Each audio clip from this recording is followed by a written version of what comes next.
Hi. My name is Erica LaShawn. If you're new here, welcome. If you're not new here, welcome. Today is August 29th, 2025. It's 6:19 p.m. I have a few topics that I just have them sitting here because, like I said before, I'm into murder, mayhem, and serial killing and stuff like that. I'm into the mind, the human mind. I'm fascinated by it. And a lot of things just, it's like a big why. I'm always asking why. I'm into other things too, but I'm like into things, lots of things. And I like to learn. And so this particular topic, I was sitting on this for like a year, maybe a year and a half, because I'm like, who really want to hear it? And then my other mind is like people like you. I'm like, okay. And there is a community of full of people like me that we really, for some strange reason, we just are into things of this nature. Okay, so the New York Post, this was posted today, the 29th. The headline reads, Mom who killed family in murder suicide had just been confronted about stealing 660,000 from her employer boss. And I mean, this was just published today, but it's always a thought in my head, like people that kill their children, basically. And you think like, why? And I'm in the child welfare industry, and I say industry, I said that on purpose, but where unfortunately parents hurt their children and kill them. So anyway, I'm no longer in the field, but all right. So first off, Emily Long. This is a young lady. Mm, okay. Excuse the paper. The New Hampshire mom who killed her cancer-stricken husband and two of their kids in a school, embezzling more than $660,000 from work, her former boss has revealed. Emily Long had been confronted earlier this year for depositing company funds into her the printer cut off, her personal, is cut off. I guess it's saying her personal account from the director of operations at a branch of chicken chain Wingett's, WING-ITZ. The location's owner is Derek Fisher, and it's cut off. Okay, a police report was filed on August 11th, exactly a week before Emily Long fatally shot her husband. So this has come up before in like water cooler conversations and stuff, and it's kind of weird because it's like I kind of know why parents kill their families and their kids, and it's like one time we was all sitting around chit chatting, and I was like, well, because everybody was like listening, and I was thinking like, dang, why do I know this stuff? Animals do it too, like animals in the wild. So it's not only humans because we are animals. However, animals in the wild also commit. It's something side. It's something like, for instance, baby birds, like the mama bird. If she lay like 5 eggs or whatever, if she will I saw this somewhere. I watch a lot of stuff. I love documentaries. Excuse the paper.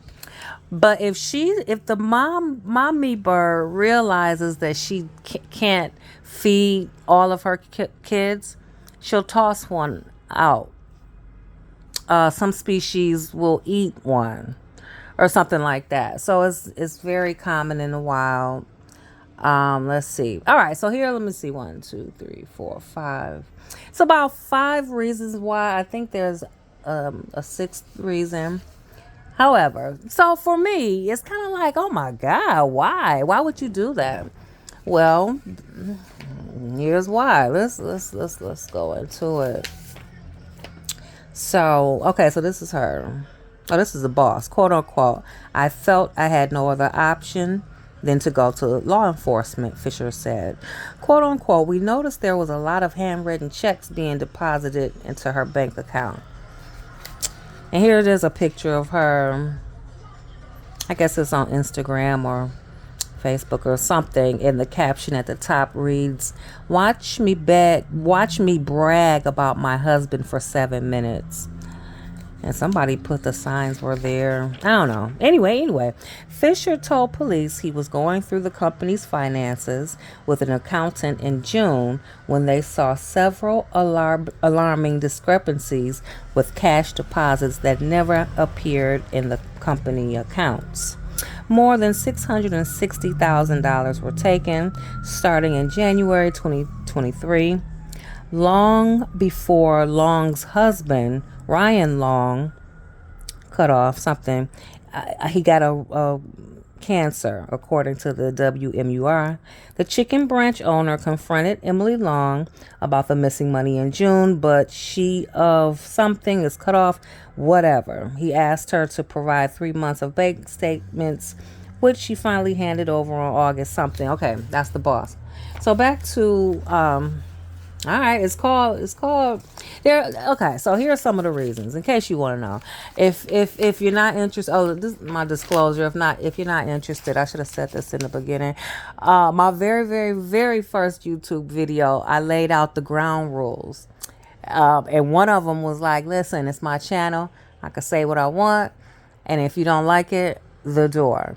Okay, the door. So okay.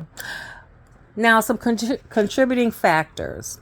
While these categories describe the motive of filicide, a variety of underlying factors can increase the risk of a parent killing their child. So, the first one is mental illness. The strongest risk factor is a history of mental illness, particularly psychosis, severe depression, and suicidal thoughts.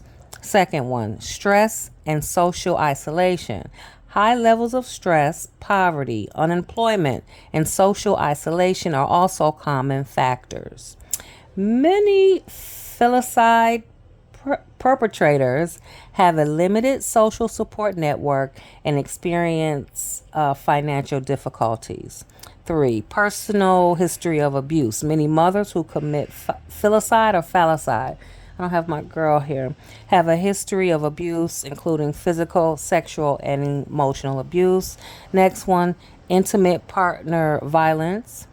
A history of domestic violence is a major risk factor, particularly in cases of familicide. That's when they wipe everybody out. Where a person kills their entire family. Men who kill their families often have a history of controlling and possessive behavior.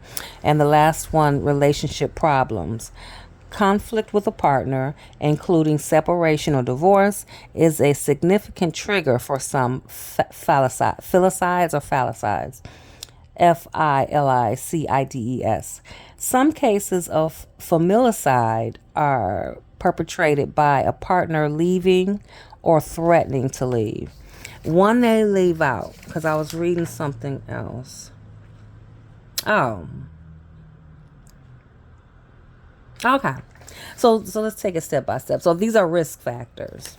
So basically back to mom over here.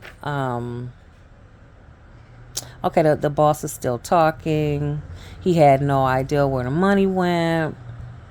Okay, she was Long was posting TikTok videos saying she was overwhelmed and quote unquote really depressed as she prepared for her husband's imminent death weeks before she shot Ryan and her 2 eldest children, Parker 8, Ryan 6, at their Mulberry, New Hampshire home on August 18th. She then turned the gun on herself. There's a third child in this picture with the kid's face covered up. So maybe he or she wasn't home. Did she die? Okay. The couple's 3-year-old child, the lone survivor of the slaughter, was found alive and unharmed. Fisher says he does not plan to take any legal action to recover the stolen money, and instead something is... Did she die? Anything that's left of it should go to that child. He deserves all of it. It's not fair to him. He didn't make this happen, and he didn't deserve this, Fisher said. Okay, so she did it all the way. Now, that whole, hold on. All right, so that whole thing of familicide. I get really wrapped up. The Scott Peterson. That was the first case where I just got so engulfed. No, the BTK killer. That was years ago. I think he went up for parole. Did he just go up for parole?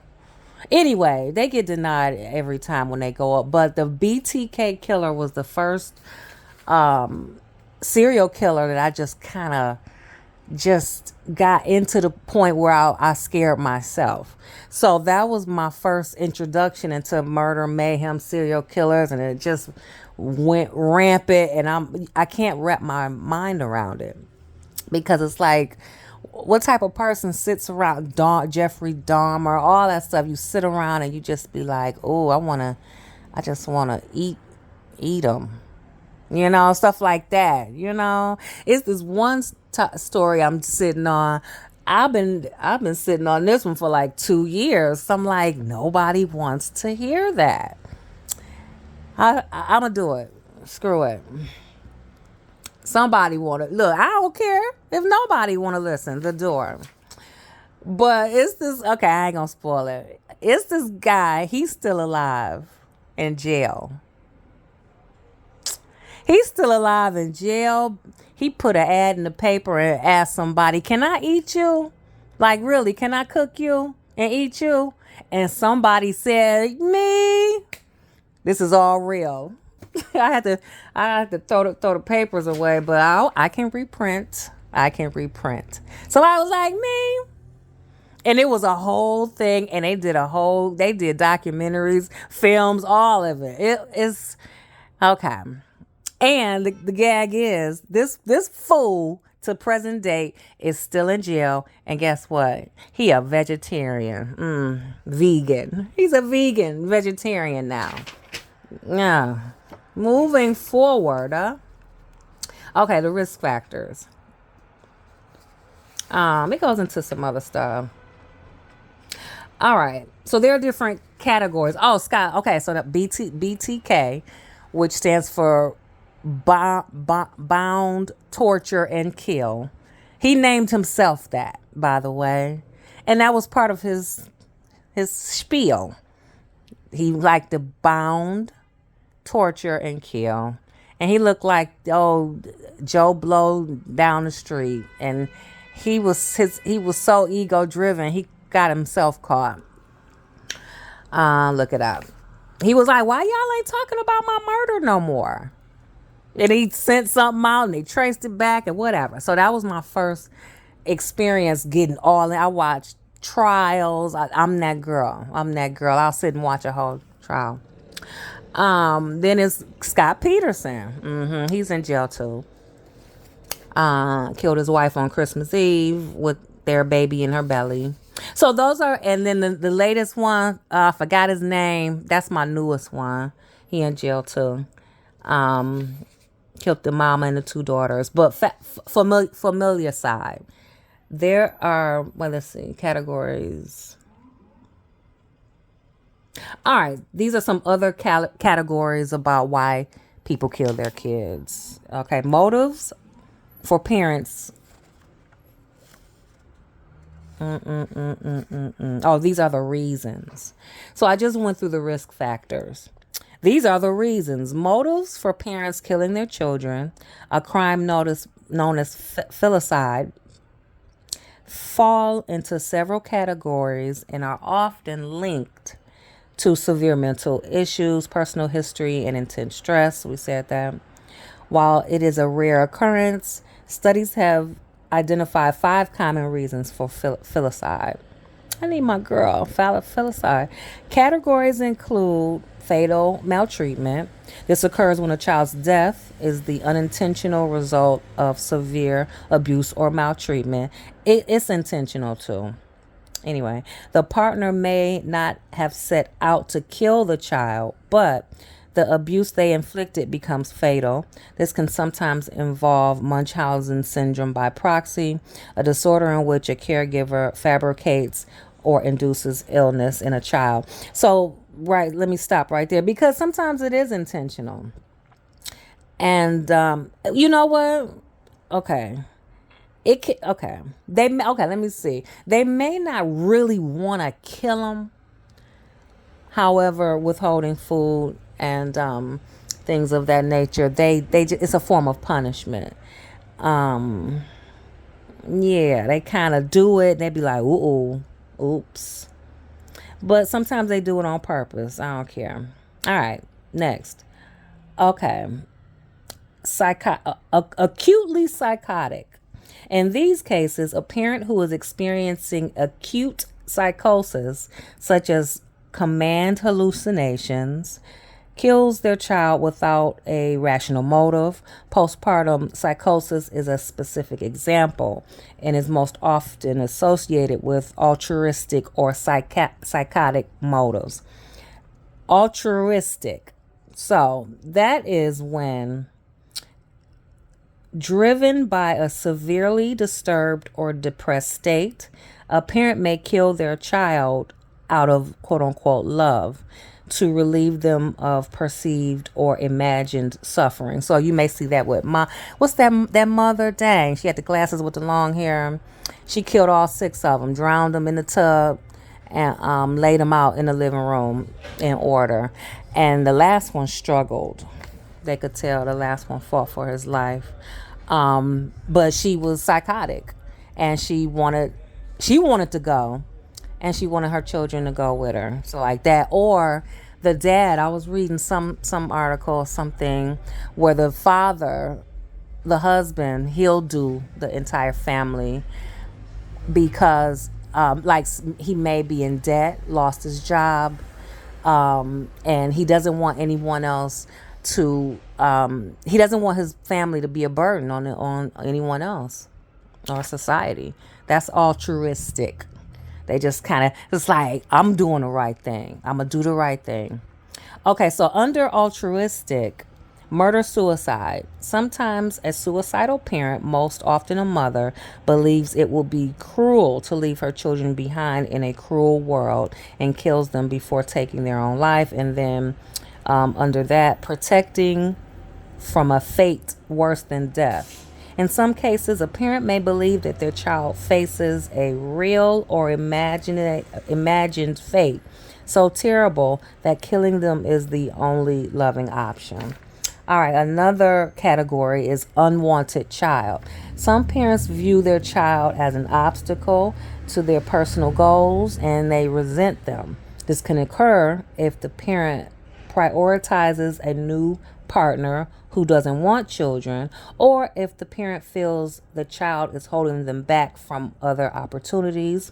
It also includes cases where the parent may seek a financial benefit, such as a life insurance policy. That was Scott Peterson, and then that was the other guy. They still got it on Netflix. And shout out to the neighbor next door. His cameras. It was a great piece. That whatever that man name was, they was calling him the annihilator and stuff like that. He took his two little girls and the mama, and it was a baby in her stomach too. And because he was having an affair just like Scott Peterson, and they just want to start a new life. It's like, get a divorce, you know. Anyway, unwanted child, they don't want them, period. And then spousal revenge. This is the rarest motive, where a parent kills the child to emotionally harm the other parent after a major conflict, such as a custody dispute or infidelity. The parent often views the child as an object or pawn rather than as an individual. Happens a lot. Okay, so I went over that. Okay, risk factors. Different risk factors for mothers and fathers. Research shows that men and women have different risk factors and motivations when they commit filicide. Parental filicide. Fathers are more likely to have a history of violent offenses and substance abuse. They may be motivated by a desire to control their family and can become enraged when they perceive a loss of power. They are also more likely to kill multiple victims, including the spouse, during a familicide slash suicide. Maternal filicide. Mothers are often influenced by mental health issues like psychosis and severe depression, as we said. They are also more likely to be teenagers and have experienced social and economic hardship, as well as being victims of domestic violence. So those are the little girls that have the baby in the bathroom at school and just freak out and they just kill it. That girl years ago that had that baby at the prom and threw it away, and it messed up her. She went back to the prom and kept on partying. All right, so Wikipedia and them said, I'm gonna get off this. So they right here at the end of this, I thought this was interesting.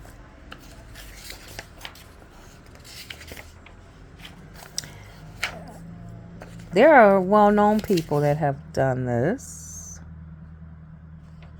Nobody I know, but this go way back. This stuff goes way back. Okay, they threw Marvin Gaye in there. He was shot and killed by his father during an argument in 1984. Diane Downs, she's still in jail. Shot her 3 children, killing one of them.